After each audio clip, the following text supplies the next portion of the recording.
Good morning बच्चों।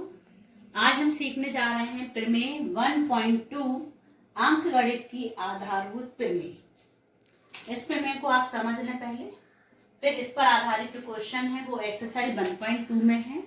इस प्रमेय के कथन है, प्रत्येक भाज्य संख्या को अभाज्य संख्याओं के एक गुणनफल के रूप में व्यक्त किया जा सकता है तथा यही गुणनखंडन अभाज्य गुणनखंडों के आने वाले क्रम के बिना अद्वितीय होता है। इस प्रमेय के कथन को समझने के पहले हम कुछ एग्जाम्पल से आपको समझाएंगे। मान लीजिए हमने एक भाज्य संख्या ले ली है और मैं यहाँ बताना चाहती हूँ कि अंकगणित की आधारभूत प्रमेय जो है कार्ल फ्रेडरिक गास ने इसकी उत्पत्ति की थी सर्वप्रथम, और अपनी जो उनकी पुस्तक है उनकी पुस्तक का नाम है डिस्क्रिप्शंस अर्थमेटिकी, इसमें उनका वर्णन किया था। तो आपसे एक नंबर के क्वेश्चन में पूछा जा सकता है कि आधारभूत प्रमेय की उत्पत्ति किसने की है। सबसे पहले तो उनका नाम है कार्ल फ्रेडरिक गास। यहाँ मैं लिख देती हूँ, कार्ल फ्रेडरिक गॉस, ये गणितज्ञ थे। इन्होंने अपनी बुक में इसका काफी वर्णन किया है, कार्ल फ्रेडरिक गॉस। अब इस प्रमेय को समझाती हूं मैं कि प्रत्येक भाज्य संख्या को, भाज्य संख्या हमको लेना है तो हम भाज्य संख्या ले लेते हैं, कोई भी ले सकते हैं भाज्य संख्या जो किसी भी दूसरे नंबर से विभाजित होती है। तो जैसे कि 210 हमने 210 लिया है, आप कोई भी ले सकते हैं। अब इसके हम गुणनखंड निकालेंगे। आपने पिछली कक्षा में गुणनखंड निकालना सीखा है, तो गुणनखंड निकाल कर देखते हैं। तो हम यहाँ पर क्या है, इकाई के अंक में 0 है तो 2 से भाग जाएगा, ठीक है। 2 एकम 2। अब देखिए यहाँ पर आप हमेशा मिस्टेक करते हो, 2 एकम 2 और सीधे 10 ले लेते हो, 2 पंजे 10 लिख लेते हो, तो आपका यहाँ रॉन्ग हो जाता है। यहाँ पर हमेशा ध्यान दो, एक एक अंक लेते हैं हम। 2 का भाग पहले 2 में दिया तो 2 एकम 2, 2 से 2 आपके घटे, पूरा खत्म हो गया, 0 हो गया। अब पहले 1 आया, अब 2 का भाग 1 में नहीं जाता है तो भाग नहीं जाने का आपका 0 आएगा। सबसे पहले भाग न जाने का 0, और हम दूसरा अंक ले लेंगे अब 10, तो अब ये 10 बन गया, 2 पंजे 10। तो आप क्या करते हो, मिस्टेक, सबसे बड़ी मिस्टेक होती है कि जब भाग नहीं जाता है तो भाग नहीं जाने का आपको 0 लिखना है। आप फिर से देखिए, आप 2 का भाग तो अब फिर से नहीं जा रहा है, आपको नियम पता है कि 2 का भाग जाने के लिए इकाई के अंक में 0, 2, 4, 6, 8 होना चाहिए, और इकाई के अंक में अभी 5 है, तो इसमें हम 5 पर जाने के पहले अब 3 का नियम लगाएंगे। 2 का भाग तो नहीं जा रहा है, ठीक है। अब 3 का देखेंगे। 3 का भाग का नियम क्या है, अंकों को जोड़ने पर जोड़ यदि 3 से विभाजित हो जाता है तो वह संख्या भी 3 से विभाजित हो जाएगी। तो सारे अंकों को हम जोड़ लें, 5 और 1 6, 6 आपका 3 से विभाजित होता है, 3 का भाग पूरा पूरा चला जाता है 6 में। इसका अर्थ है कि 105 भी 3 से विभाजित हो जाएगा। तो अब हम 2 के बाद किससे भाग दे देते हैं, 3 से। 3 आ गया हमारा। अभाज्य गुणनखंड लेना है आपको यहाँ पर, 3 तिरका 9, पहले 10 लिया हमने, 3 का भाग हम 10 में देंगे तो 3 तिरका 9, 1 बच्चा 15 हो गया, और 3 5 15, ये आपका आया 35। अब हम फिर से देखते हैं 3 का नियम चेक करके, 5 और 3 8, 8 3 से विभाजित नहीं होता है, इसलिए हम आगे बढ़ जाएंगे, 3 से 5 पर आएंगे। अभाज्य गुणनखंड में आपको कौन कौन से नंबर लेने हैं, पूरी अभाज्य संख्या ही लेना है आपको। 2 3 के बाद हम 5 से देखेंगे। अब 6 क्या है, भाज्य संख्या है, 6 में आपका 2 का भाग चला जाता है, इसलिए 6 भाग भाज्य संख्या है। और 4 भी क्या है, आपकी भाज्य संख्या है, तो हम 4 और 6 को नहीं लेंगे।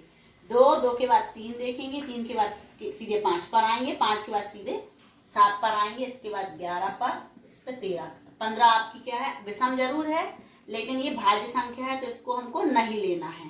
13 के बाद हमारी अभाज्य संख्या जो होगी वो होगी 17, ठीक है। तो इनको हम लेते हैं क्रम से, ठीक है। ये आपके अभाज्य गुणनखंड कहलाते हैं, इनसे ही हम देखेंगे आपके ये अभाज्य गुणनखंड करना है 210 के।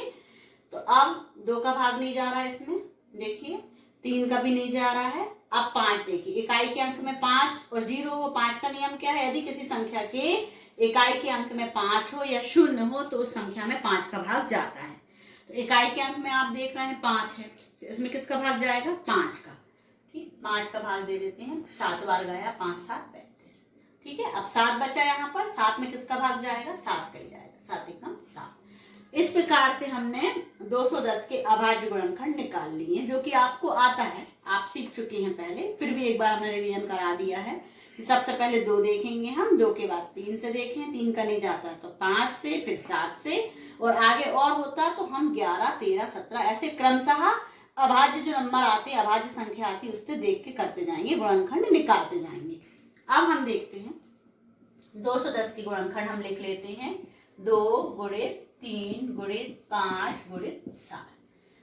अब आपको इस पर ध्यान देना है कि जो 210 थी वो भाज्य संख्या थी और हमने अभाज्य गुणनखंड निकाले हैं, ठीक है, 2 × 3 × 5 × 7। ये अभाज्य गुणनखंड के रूप में हम लिख सकते हैं 210 को, ठीक है।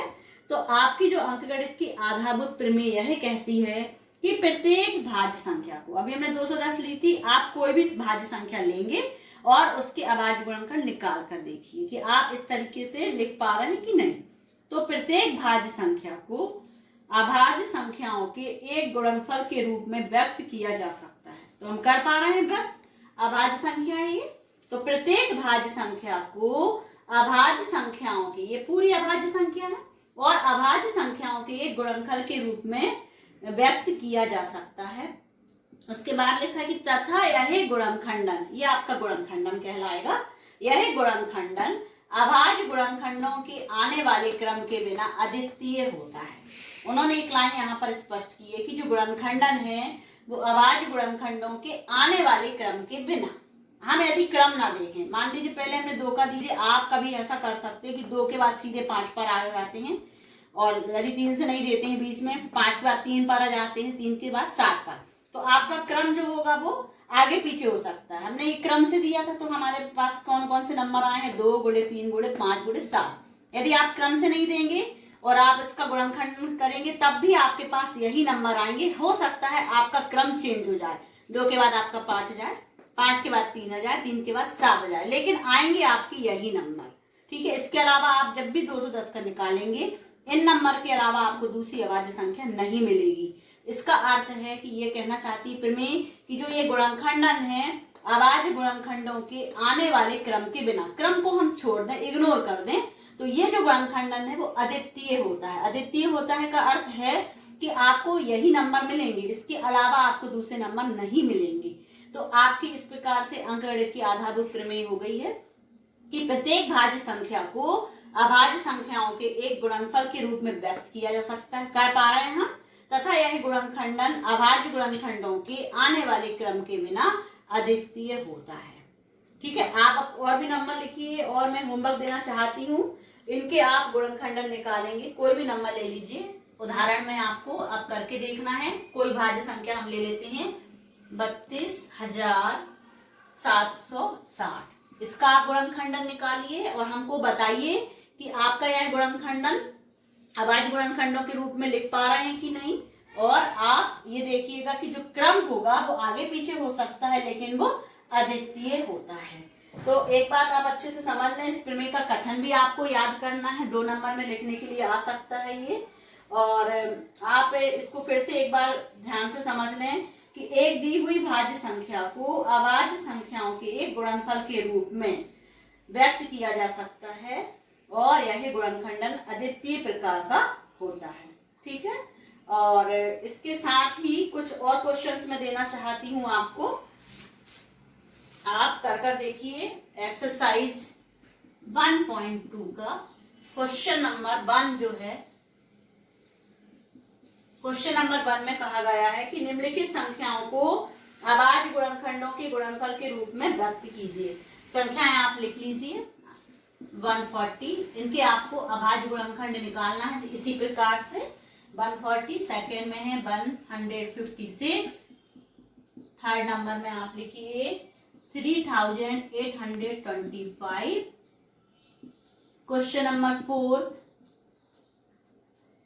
5005, और क्वेश्चन नंबर 5 है 7429। ये सारी संख्याएं आपकी लिखी हुई हैं, इनके आपको अभाज्य गुणनखंड निकालने हैं, मतलब इस तरीके से आपको गुणनखंड निकालना है।